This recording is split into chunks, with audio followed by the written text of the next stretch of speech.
Bonjour à tous, aujourd'hui une petite vidéo pour vous présenter des jeux de GameCube qui font mal en termes de prix euh, ou qui sont pas forcément évidents à trouver.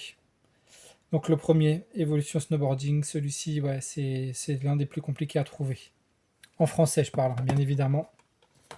Ensuite on a celui-ci, alors moi j'ai pas une version FR, comme vous pouvez voir ici en fait. J'ai une autre version, mais la version FR est beaucoup plus compliquée à trouver. C'est peut-être l'un des jeux les plus compliqués à trouver sur la bécane. Donc celui-ci, Drome Racer. Ensuite, on a celui-ci. Alors, il est un peu moins cher que les deux premiers, mais il est pas forcément évident à trouver, à un bon prix en tout cas, je trouve. Et il est quand même, il commence à être difficile à trouver celui-ci.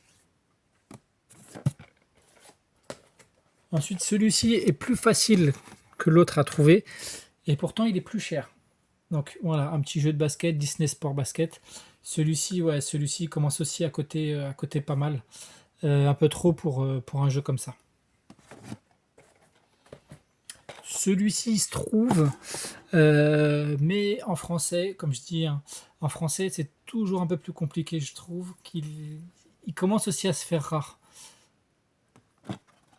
Donc, je vous montre un peu derrière, hein. Bon, il n'y a rien de compliqué, mais voilà. Le prochain, il se trouve facilement, mais je trouve que maintenant son prix commence, on dépasse les 200, on avoisine les 200 euros.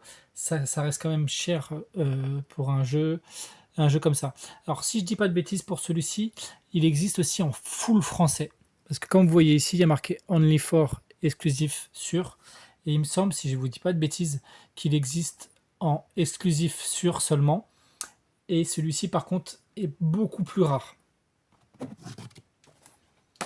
Donc là, on a un des jeux les plus chers de la bécane, un jeu pas terrible, le Gadget Racer. Celui-ci, pareil, son prix commence un peu à piquer, il fait mal. C'est une version euro, il y a 3 langues, comme vous voyez ici. Alors le prochain c'est pareil, il pique en termes de prix, le Frogger Beyond. Celui-ci, il est très compliqué à trouver à un prix correct. C'est vraiment très compliqué. Et le jeu en plus est pas terrible. Ici il est en FH, comme vous pouvez voir ici, et les deux langues. Ensuite on a un petit Gotcha Force. Celui-ci est pas mal, mais pareil, le prix commence un peu à monter. De plus en plus, je vois le prix grimper pour ce jeu-là. Celui-ci est un bon jeu, comparé à quasiment tous les autres. À part le Sky of Arcadia qui est vraiment très bien.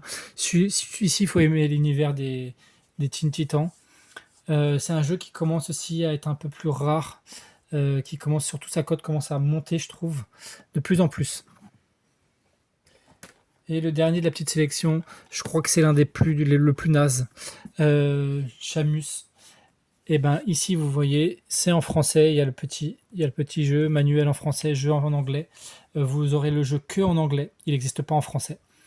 Et en plus le jeu est vraiment pas du tout terrible. Voilà. Donc voilà pour ma petite sélection.